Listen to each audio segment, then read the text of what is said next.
Bentar ya, suruh fotokopi dulu, ada motor lewat.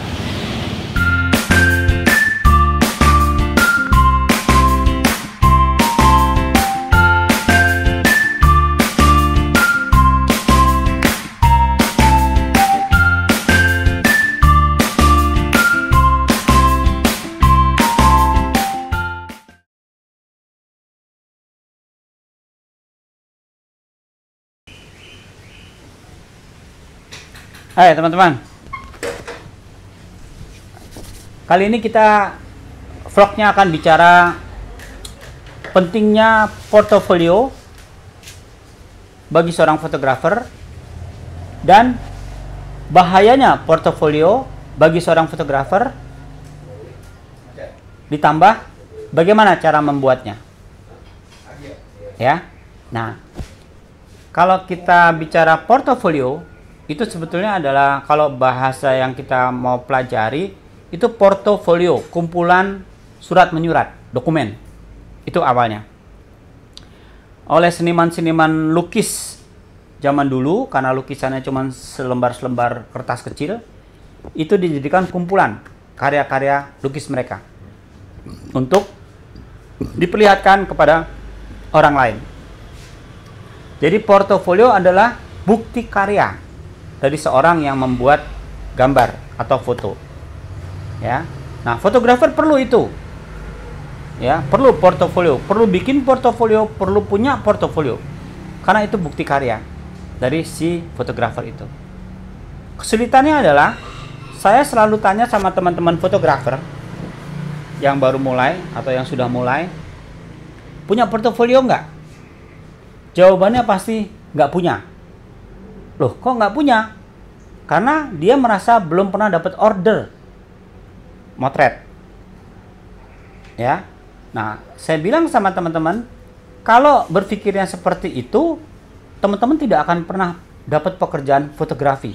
Kenapa? Karena tidak pernah dapat kerjaan dan tidak bisa bikin portofolio. Ya, itu. Jadi kayak mana duluan nih? Telur sama ayam. Jelas ya? Nah, ada cara yang paling gampang dan kita harus tahu portofolio itu sebenarnya untuk apa? Bukti karya. Bukti karya di dunia fotografi itu awalnya ada dua. Jadi portofolio itu ibarat sebuah pisau bermata dua. Awalnya membuktikan kemampuan teknik fotografi kita. Awalnya tuh. Lalu setelah kita dapat pekerjaan fotografi, portofolio membuktikan kita sudah dipercaya oleh siapa? Jasa fotografi kita. Jadi portofolio ada dua tuh. Di awal kita masuk dunia komersil, portofolio hanya membuktikan kemampuan teknik fotografi. Jelas ya teman-teman ya? Jadi saya selalu bilang sama teman-teman mahasiswa, foto-foto tugas dari dosen yang nilainya bagus, itu jadikan portofolio atau bukti karya. Ya. Kenapa? Karena di awal portofolio kita presentasi ke orang lain, portofolio hanya membuktikan kemampuan teknik fotografi.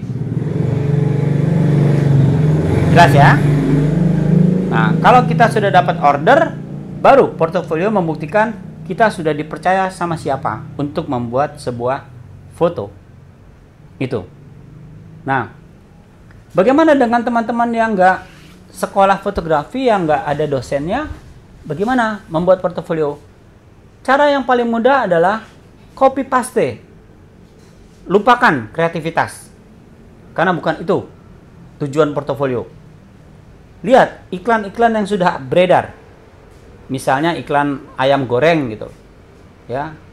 Ambil posternya, kita bawa pulang, kita beli ayam goreng, bisa nggak kita motret yang hasilnya mirip atau sama dengan ayam goreng yang sudah jadi iklan? Ya. Nah, kalau kita udah bisa motret sama, itu yang kita jadikan bukti karya. Presentasikan kepada orang lain. Kalau ada pertanyaan, wah iklan ini Mas yang motret ya? Di situ kesempatan kita menjelaskan kemampuan teknik kita. Oh bukan Bu, oh bukan Pak. Saya motret iklan ini, saya bawa pulang, saya tiru. Ternyata motret iklan seperti ini membutuhkan peralatan, sebutkan semua peralatan yang kita pakai. akhirnya orang percaya bahwa kita menguasai teknik fotografi. Ya, insya Allah dengan memperlihatkan itu semua dan kita bicara jujur, kita akan dapat pekerjaan fotografi. Jadi itu teman-teman. Jadi udah nggak ada lagi mana yang duluan. Kita sebagai pemula atau orang yang baru masuk ke dunia komersial fotografi, bikin portofolio seperti itu. Ya, bikin portofolio wedding misalnya. Atau kalau wedding kita agak berat ya, bikin pre-wedding. Cari teman yang lagi pacaran, kita foto seolah-olah pre-wedding. Jadikan portofolio. Dan di situ kita tidak bicara portofolio, tidak bicara konsep. Ya, kita tiru aja sampai persis mirip. Karena di situ kita bicara teknik fotografi, meyakinkan orang lain bahwa kita mampu secara teknik fotografi. Jelas ya? Jadi gampang ya bikin portofolio ya. Nah, kalau udah dapat pekerjaan, jadikan foto-foto itu seizin orang yang kita potret untuk kita jadikan portofolio atau bukti karya bahwa kita pernah motret seperti itu. Jelas ya? Gampang ya? Nah, bahayanya portofolio adalah kalau kita sudah dapat pekerjaan banyak dan kita jadikan bukti karya atau portofolio, kita presentasikan kepada orang lain takut mempekerjakan kita atau meminta kita membuat foto. Kenapa? Dia takut melihat portofolio kita. Takutnya kenapa? Dia, wah, seperti ini bayarnya berapa? Itu bahayanya portofolio. Kita bangga, tapi kita mau memamerkan apa yang kita banggakan, malah orang jadi takut. Itu. Kebayang ya teman-teman ya? Portofolio. Jadi teman-teman harus bikin portofolio karena itu bukti karya dari seorang fotografer. Dan hati-hati, kita boleh bangga dengan pekerjaan-pekerjaan yang wah, tapi hati-hati, orang yang kita perlihatkan pekerjaan itu malah takut, nggak berani karena wah, saya mesti bayar berapa. Nah, kalau sudah seperti itu gampang. Kita tinggal tanya sama calon klien kita itu, Bapak punya budget berapa? Kita balik. Karena dia nggak berani melihat portofolio kita balik. Bapak punya budget berapa? Jadi portofolio itu berguna memperlihatkan kemampuan teknik, memperlihatkan kita sudah dipercaya sama siapa, dan sebagai bahan untuk tawar-tawaran harga. Jelas ya teman-teman ya? Nah, portofolio sekarang bisa macam-macam. Ya, bisa kita kemas dalam bentuk CD, flash disk, atau cetakan. Ya, atau kita tampilkan dulu untuk pancingan di media sosial. Sekarang banyak cara kita untuk mempresentasikan itu. Jelas ya? Bisa coba? Fotografer harus punya portofolio, bukti karya.